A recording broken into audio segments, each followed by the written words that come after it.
on Monday, Boris Johnson won a vote of no confidence with 211 MPs supporting him, with 148 MPs wanting to remove him as Prime Minister. Now, the Conservative rules stipulate that there can be no vote of confidence for a whole year.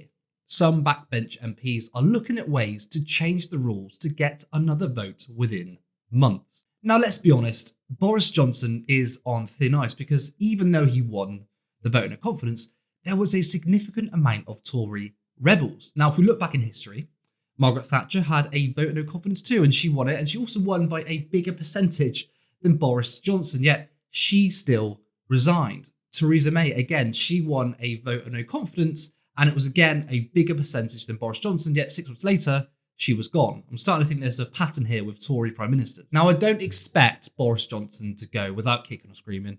We know he's power hungry. We know what he did to become Prime Minister. He's going to do everything he possibly can do to stay on and fight the next general election. But I don't know, maybe the political pressure is just too high. Maybe the writing's on the wall. Maybe he can't withstand the storm. There is a precedent of Tory Prime Ministers resigning after a vote of no confidence despite winning. Now, with all political stories, expect some dumb takes. Notoriously unclever MP James Cleverly had this to say on Twitter. Clear win for Boris Johnson in the confidence votes. Greater percentage than in his initial leadership competition. Greater percentage than Starmer in his leadership competition. Now we must all get back to work on behalf of the people in the UK. Now, for better or for worse, Keir Starmer received hundreds of thousands of votes to become Labour leader, whereas Boris Johnson got 211 MP votes. You categorically cannot compare these two results. But the dumb takes don't stop there. My favourite politician, Mike Gapes, had this to say. Remember 6 years ago, Corbyn resoundingly lost a confidence vote by Labour MPs and refused to resign. Of course, someone was going to bring up Jeremy Corbyn in a matter that has nothing to do with Jeremy Corbyn. Now, just like Keir Starmer, Jeremy Corbyn received hundreds of thousands of votes to become Labour leader, and in 2015 he received an excess of 300,000 votes. Now, what did Jeremy Corbyn do? He called their bluff. He goes, do you know what? Fine, we'll have another leadership election. Give me your best candidate, try and unseat me.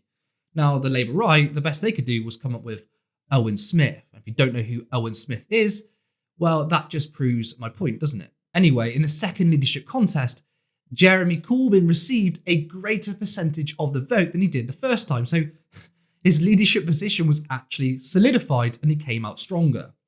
Now, I think that Boris Johnson should do the same. He should go to his own MPs and say, fair enough, you called a vote to no confidence on me, but I want a proper vote of confidence. And in this context, go back to the British people and call a general election. Although whoever wins, we lose because, let's be honest, the Labour Party are currently a really shitty opposition. Now, the mainstream commentariat, they are completely obsessed with this stuff. They love talking about Westminster bullshit because a lot of mainstream journalists are on comfortable wages, so they've got no skin in the game.